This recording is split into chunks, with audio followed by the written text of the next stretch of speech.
Welcome to Messier Mantra. Our special return guest this week is Savannah Giammarco, Miss Fairfield County 2019. Thank you for having me back. It's so great to be back. And we're really happy to have you for your third episode. Yes. Overall. Third time's a charm, right? Right. We're killing it over here. And as Miss Fairfield, Connecticut, you're looking forward to the Miss Connecticut state pageant, then the Miss America when that happens. But I wanted to talk to you on this episode and start off about this movement. It's the Unapologetically Beautiful Initiative. Did I get that right? You got it. You're killing it. Okay, isn't that a hashtag? Can people hashtag that? Or how does it, how would people who just heard that for the first time, Unapologetically Beautiful Initiative, how would they find out more information? You tell them about it. Go ahead. Yeah, for sure. So it's definitely a hashtag. You can also follow my Instagram at Miss Fairfield County and, you know, kind of follow my journey about how I go into schools and how I present this program to kids about being unapologetically beautiful. Is that how the hashtag, all those words? Yes, it's hashtag unapologetically beautiful. But the beautiful is BEYOUTIFUL. So it's like beautiful. Gotcha. Super corny, but I love it. Okay. I love it because this whole movement is about, you know, being yourself and being in love with who you are. Whether, you know, you're 6 feet tall and you look like a Victoria's Secret model, or you're 5'4", or whatever it may be, or whatever circumstances that you faced, whether you were sexually assaulted or bullied, or you have, you know, a home life that's a little bit more difficult. It's about overcoming your circumstances and developing in yourself into the person that you want to be and somebody that you are happy with, because that's what matters at the end of the day. And where you created this? Yes. What was your inspiration? Or kind of like, what was the tipping points? And you said, oh my God, I got it. Unapologetically Beautiful Initiative. Like, was that something that you sat down and you were searching, like you had the concept and you needed a name to match your concept? Or did the name come first? Like sometimes with writers, like, oh, boom, I got a title for a script or a title for a book. And then boom, you have to match. Now I got the title, now I got to put all this stuff together. What was the order of operations? So basically how the whole kind of thing developed was I had competed in the Miss Connecticut organization for the past 2 years. And each year we have to pick something that we're passionate about to represent, and that's called our Social Impact Initiative. And so my first year it was Strong as the New Skinny, because I struggled with my body a lot growing up. And you know, even now, you know, you have your good days and your bad days. It's part of being human. And so I represented Strong was the New Skinny because I was someone who had a little bit of a bigger build. I'm super fit, I love to work out, I'm an athlete, I ride horses. So, you know, that's what I promoted in my first year. And being bullied for that, it was something I was super passionate about. But I still felt like there was a piece of my story missing from that. So my second year, I represented and advocated for the Time's Up movement, which was about bringing awareness to sexual harassment and assault. And I'm able to do that as a red carpet correspondent for Sweeney Photography on the red carpet, wearing black, talking to producers, directors, actors about this situation. But again, I still felt like I was missing a part of me. So this year when I decided to compete again, I kind of sat down with myself and I was like, okay, like how do I combine all of these things into one place to really encompass who I am and my story and to get other people inspired? And that's how I came up with the Unapologetically Beautiful Initiative. Because I kept thinking to myself, how do I get be you, be yourself, love yourself into this? And then I just thought about it and I was like, Unapologetically Beautiful. And the program kind of came together after that, you know, because I knew what I wanted to do. I was very specific with what I wanted it to do and what I wanted this initiative to stand for. So everything just kind of fell into line, kind of like the planets all aligning. So what's next for the movement, or so to speak? Like, what is the next thing, or what do you want people to be aware of to be themselves?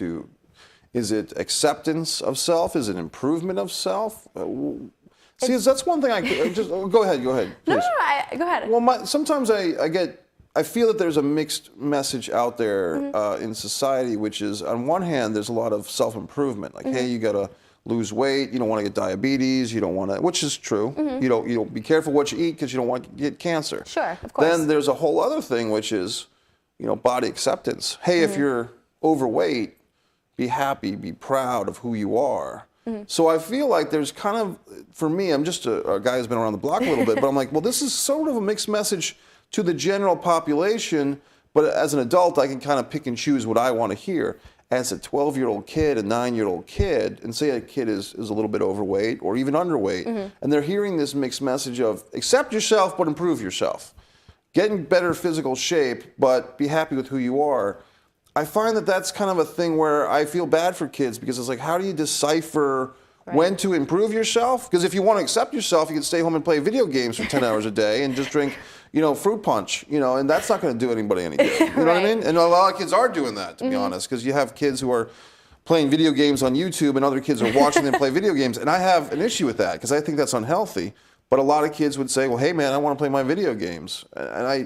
So I don't know if there's a question in there for you to figure out, but I don't know. What do you think? So I really think it's a balance. I think that it's a balance between being healthy and finding acceptance. And I think that, being healthy is 100% important. Like when I was younger, I got bullied for my weight and I was genuinely overweight. And so I didn't know the proper channels to go through to lose weight and to be healthy. So I turned to, anorexia and I stopped eating completely. And I think that that's what you're saying is, I at first accepted myself for being a little bit overweight, but then I realized maybe this isn't the healthiest thing, and I got bullied about it, and I was like, okay, well, here's my healthy, and then it got to an extreme. Right. So it's that balance of, yes, accept yourself, and whether that means, okay, I'm not ready to start losing weight yet, or, you have to be ready, regardless if it's weight or if it's, mental health or whatever your situation may be. If you're in a circumstance where you're in an abusive relationship, the person has to be ready. And I've seen this time and time again where, you have the family or friends pushing the individual. And if they're not ready, they're just going to either relapse or just collapse in the whole program altogether. So it's really about balance, accepting yourself like, yes, I see that I need to make a change and I want to do this the right way and I want to be healthy. And then improving yourself. But it doesn't necessarily mean that you have to go to the extreme of anorexia or developing an eating disorder. Right. Like for me, I absolutely love the Victoria's Secret models. I love the Victoria's Secret fashion show. When they partnered with Balmain, it was like my entire world exploded in front of me, which is a Parisian brand. Sure. It's an amazing brand. Oliver Roustier, who's the creative director, is absolutely fantastic. Of lingerie? So Balmain is a haute couture line. So very, very high fashion, and they partnered with Victoria's Secret. Okay. So it was two things I loved come together, and like epic. It was everything. Yeah, right. The mega powers united. So exactly. It was like the whole universe was like. Phew. Right. But I also accept the fact that I'm never going to be 6 foot tall and that thin, but that's not my body type, and that's okay. But when I was younger, I was like self-improvement to something that wasn't realistic, and it's that self-acceptance of yes. I'm not going to be like that, and that's okay. It doesn't mean I'm any less beautiful or my worth is any less. But it was also the improvement of, okay, I was overweight, and I'm now healthy. So it's definitely that balance, and we have to teach our younger generations and even our older generations that there is a balance. For some reason, as you were talking, I was thinking of college students who go through fraternity and sorority initiations. And maybe that's because you're currently in college, you're about to finish. Yes. But I think about those kids that their parents are paying, 30, 50, 60, 70 grand a year. Pick your school, pick your price. Right.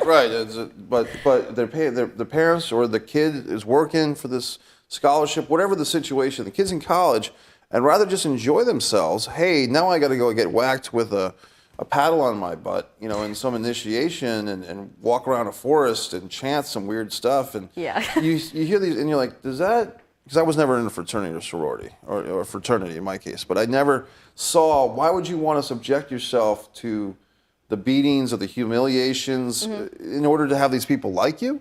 So, I didn't quite get it. So I'm actually in a sorority at Quinnipiac University, and I'm in Kappa Alpha Theta, and we actually go through what we call a Panhellenic Recruitment. And what that means is we have the Panhellenic Council, and they oversee all the sororities on our campus and make sure that we're all on a level playing field, that hazing doesn't happen. Right. We have a no-frills recruitment, which means, traditionally in, big Greek life schools, you go in and the rooms are decorated to the nines, and they have all these fancy little things, and we're not allowed to do that. Everybody's on the same playing field. Hazing is absolutely not allowed, to the point where, the Interfraternal Council and the Panhellenic Society, which runs the sororities, and the Interfraternal runs the fraternities, have, asked some fraternities to leave our campus because of certain situations. But, Quinnipiac's really great, and the Panhellenic Council has been absolutely amazing about making Theta a great experience for me and for other sorority women. Our values are, faith, hope, love, scholarship, leadership, and I really feel that Theta has helped me to prosper throughout my collegiate career, they've really pushed me. They really promote scholarship and hard work and sisterhood. And I think that, you know, a sorority in that sense and a fraternity in that sense is actually great for the undergraduate student. That sounds good, because when I remember when I was a kid, I saw a movie called School Days by Spike Lee. Did you ever see it? I've heard of it. I've heard of it. I've heard of all the crazy college sorority movies. Yeah. And well, Spike Lee was really like, this is his second film, and it was just really hardcore about the African American fraternity and sorority system, and we got pretty hardcore. So it was kind of a turnoff, you know, seeing that movie. Because like, man, I don't want anything to do with this stuff. You know what I mean? But I'm glad to hear that this no hazing policy is in effect in the sorority that you're in. Good for them. Yeah, it's not even just us. It's every other sorority and fraternity on campus. So they're really great about kind of keeping us all level-headed. And like I said, paddles don't exist for us. It's not allowed. So I am very grateful for my experience in Theta. They've really pushed me to be a better collegiate woman and a woman outside of the collegiate realm. So my experience has been great, and I'm so thankful for that. That's good. I'm imagining some Messier Mantra viewers sitting there, and they got their old paddle, and what are you talking about? What are you talking about? The good old days. Frat bros, man. Perhaps he comes looking for me to hit me with the paddle. He comes busting into the door. I know, we should probably lock that. You deserve it. Well, okay, very exciting. So I'm very excited for all these things that you're doing that are really socially aware and trying to help the kids, so to speak. Because you know what's unfortunate? I worked with children very briefly in a community organization, and what the sad thing was, and it was sad, it was heartbreaking, was that some of these kids are not coming from good homes, and the parents, I hate to say that, but the parents would bring the kids in to this weekend organization, almost like so they could go out shopping. And then, like, sometimes the kids would open up, and you're hearing these things from these little kids, and I'm talking like 5, 6, 7-year-old breaks kids, my heart. and they're telling you stories, and you're getting like, oh my God, like, and then people wonder why do some kids act out in school? Well, because they're looking for attention that they're not getting from home, or they're getting the wrong type of attention of some kind from home, and you feel bad for the kids because they have no control of these situations. It's a lottery who you're born into. Right. You know, so if you're born, people sometimes put out these statements, well, bad side of the neighborhood. Well, how would you like to be the person who grew up in the bad side of the neighborhood? Right. You know, like it's not, nobody's really choosing where they're born. You know what I mean? Right. And I think that still goes back to what I was talking about with the Unapologetically Beautiful initiative. It's not just bullying and sexual assault. It's overcoming any kind of negative circumstance in your life. And the great thing that I'm able to do with this program and going into schools is giving kids coping mechanisms for a variety of things in life, whether it's mental health or bullying, or if the at-home situation is not the best. And you know, you can't fix everything, you know, in one shot. And I hate to admit that. I wish I could just walk in there and wave a magic wand and, you know, make everything okay, especially for little kids. You know, that absolutely breaks my heart that little kids feel that, you know, their parents aren't there for them as much, or if they're having an at-home situation that is questionable. But, you know, at least I can go in, I can provide them, you know, the coping mechanisms. I can be that older sister to them of, hey, if you want to talk, I'm here for you. I am a resource to you. So even though I'm not able to solve the problem like this, I'm happy that I can still go in there and provide myself as a resource and as someone that they can lean on. For people who may not be geographically close to your area of Connecticut, because the show is taped in Seekonk, Massachusetts, we're happy to be here, but also through Vimeo, through YouTube, through people's websites, this show really is an international show. I mean, people can see the show anywhere. But if people want to help society's ailments, specifically with what you're talking about, but they're not, you know, geographically connected, it can bring you in, what can they do to help these situations? So if you want more specific information about the Unapologetically Beautiful initiative, you can follow my Instagram at Miss Fairfield County. And, you know, you can see more specific things from there about what I'm doing and the programs that I'm doing and going into schools. But I think it really comes down to just listening to people. You would be amazed by how people respond when you just care about what they have to say. And I've learned this as a journalism major. You know, you walk up to somebody on the street and you say, hey, what do you think about this? And they're like, oh, someone actually cares what I think. And, and that goes into children as well. You know, if you walk up to a kid who, let's say, is a little outspoken or a little bit misbehaving on a daily basis in class, you say, hey, like, let's talk, what's going on? You'd be surprised how many of them will open up to you and will kind of express their situations to you. So, you know, being an advocate, being a voice, being a shoulder to lean on.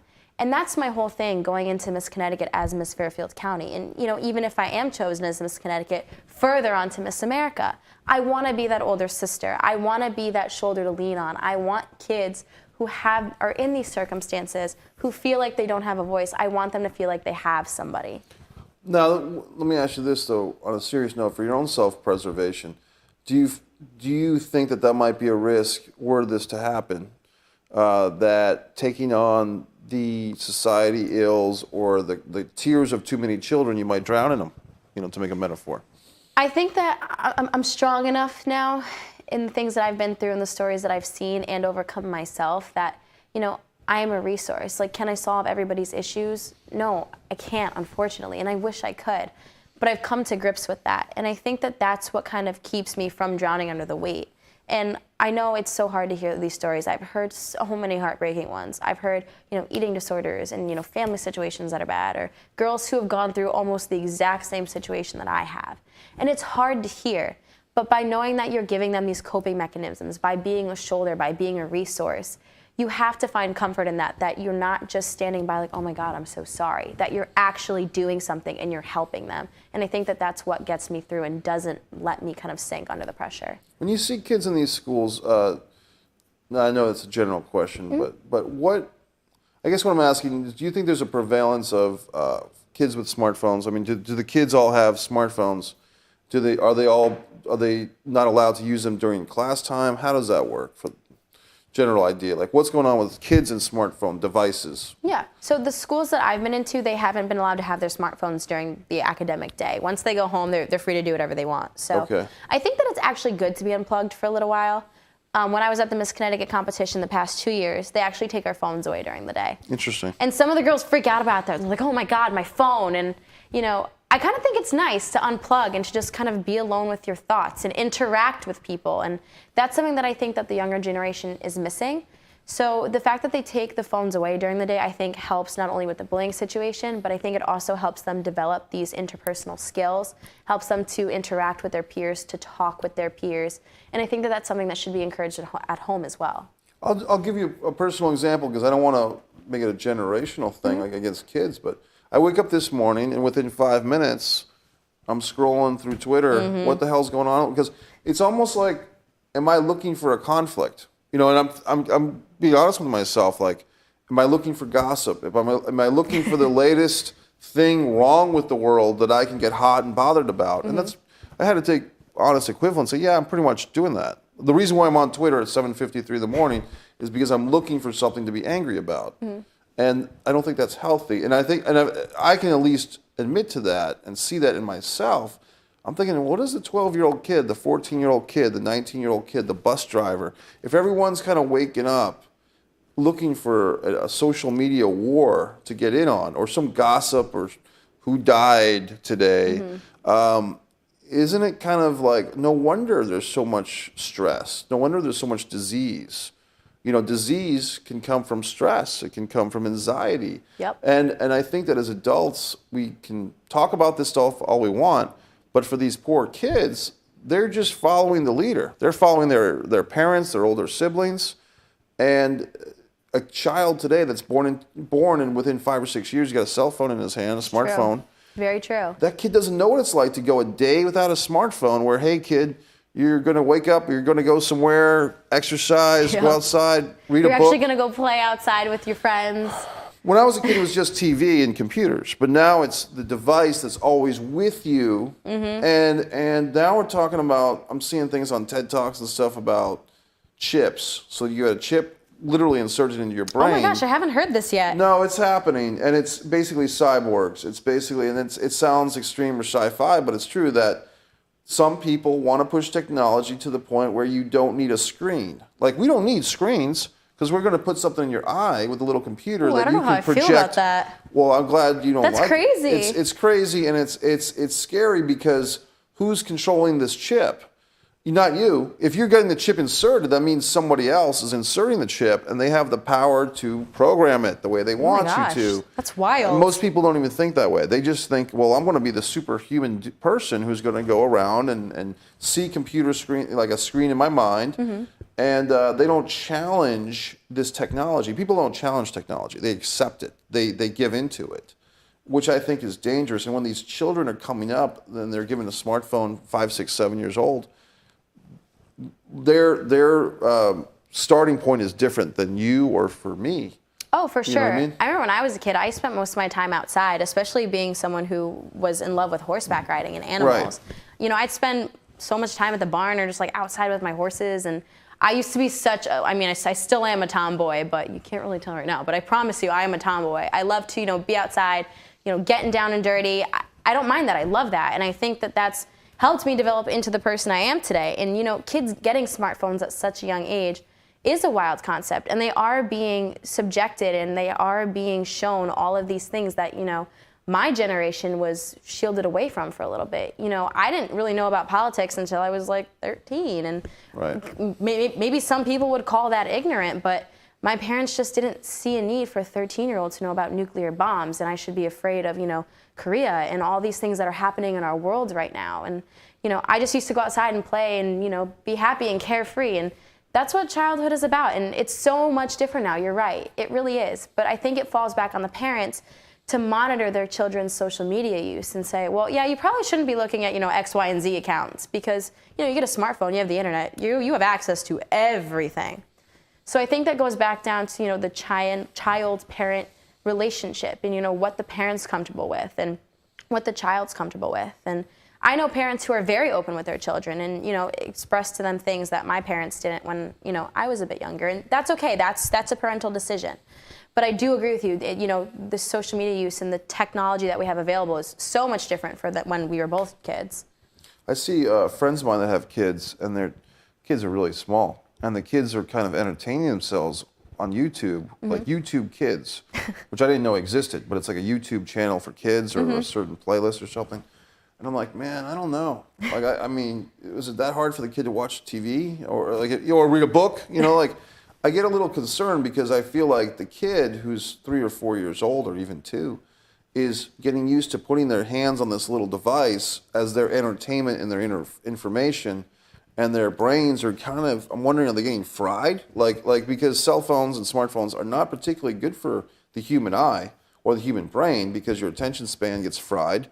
I find it within myself. I mean, let alone these kids. But I find like the other day I was like, man, I got to read a book. Like I got to read like a real book. Guess what, Savannah? I want to hold the book. No, I actually brought the book with me, and like I never got around to reading the book because I was like, before I could get to the book, I had to do one little thing on the computer. Which when I had to boot up the laptop, I had to get the computer's running slow. Yep. Oh, someone sent me an email. You get distracted. The whole day came and went, and I never got around to reading the book that I had so proudly brought out with me into the world. Are you reading anything these days? So I actually just finished a book called The Timekeeper, and that's by Mitch Albom, and I think he's an amazing author. He's one of my favorites. He wrote Tuesdays with Morrie. Tuesdays with Morrie, The 5 People You Meet in Heaven. Sure. He, One More Day, which is about a baseball player whose mother passed, but he gets in a car accident because of, he was undergoing certain circumstances. He was intoxicated, got in a car accident, started hallucinating. It was wild. But it was, all the books that Mitch Albom writes are so enlightening, and they really make you look at yourself and the world in a very different light. Tuesdays with Morrie being a perfect example. Oh, sure. That book was absolutely intriguing, but also eye-opening, and really brought in a lot of perspective. And the Timekeeper did the same as well. It was about a few different people who were at a certain point in their life where there was one girl who was about to commit suicide. Another was a billionaire who was going to go into, what is it called? Not cryotherapy, but cryogenics to preserve his body. Yeah. Because once they found a cure for his ailment, he wanted to be able to come back. And, it shows Father Time kind of bringing these people together and showing them each other's life and perspective, and they learn so much. And those type of books for me are absolutely amazing. I'm someone who loves philosophy, who loves to look at the world, religion, all those kind of things from a deeper perspective. So for me, the Mitch Albom books are just, they're beautiful. I used one of his books for an acting class years ago, the Tuesdays with Morrie books, and I had students act out different scenes, playing the teacher who's about to pass away and the student and everything. Have you heard of the Mandela effect? Have you heard of that one? No, I haven't. If you like psychology and philosophy and parallel, it's basically a parallel universe type of theory. Oh, that's wow. cut on a lot of YouTube people are doing stuff about it. It's basically like people are seeing things that don't match up with their memories of it. For instance, I love that. Right. For instance, Staples, the store, which I go to all the time, but now they have like this staple gun, like a stapler is in the Staples logo. For years, I never noticed it. And so people would say, oh, well, you never noticed it, but it was always there. But some people say, it wasn't there. The stapler, right. And so the theory is that we're all kind of overlapping and merging these parallel universes. It's like the Matrix. It's like the Matrix, and it pretty much is like that. And so it's very interesting. But it was Nelson Mandela. The theory came from the fact that a lady online on the internet, maybe 5 or 6 years ago, said, hey, they just said that Nelson Mandela died on December 5th, 2013. But I remember him already dying in prison in 1991. And people said, no, lady, you're totally wrong. He became the president of South Africa. But this lady had a very detailed memory of this guy dying, several years earlier. Oh, wow. And other people came out of the woodwork, online, of course, to back her up. No, I remember that too. Why is this guy dying for the second time? You can't die twice. So then that kind of started this whole online movement of people comparing notes about Berenstain Bears versus Berenstain Bears, all types of interesting things, mostly pop culture stuff. And people are wondering if it's CERN, if it's the government are playing tricks on us. Oh, God. But I just gave you something for you and your sorority sisters to kind of debate over for the weekend. Yeah, right. We're going to go start a little book club now. We're going to debate this Mandela effect. Yeah, Mandela effect. And I dig that. All right. It's once you can spend like a good week getting obsessed with it because it's pretty powerful stuff. And I'm not going to sleep now. Thank you. I'm going to be like flipping through this book. Yeah, right. Well, Berenstain Bears. Well, my whole childhood. Unbelievable. We just tore through another half-hour episode. Oh my gosh, we're just on a roll, Well, I know you have classes today, and it's so nice of you to come all the way from your college in Connecticut to Seekonk and go back and looking fantastic. You're not going to go to class looking this glamorous, are you? Or maybe you are. I don't know. I actually have to work later, so I'm gonna go home and get some food, get changed. But I'm like rocking the half pony right now. I'm like really feeling myself, so I'm gonna roll with it. And once again, it's Unapologetically Beautiful Initiative. And Savannah BEYOU. Awesome. That's great. Savannah Giammarco, Miss Fairfield, congratulations. Quick Thank you. 10-second mantra. The mantra of the feather. I say it all the time. The wind blows the feather everywhere, but it always lands where it's supposed to be. Savannah Giammarco, thank you so much. Thank you so much for having me back again. Thank you. We'll see you next time on Messier Mantra.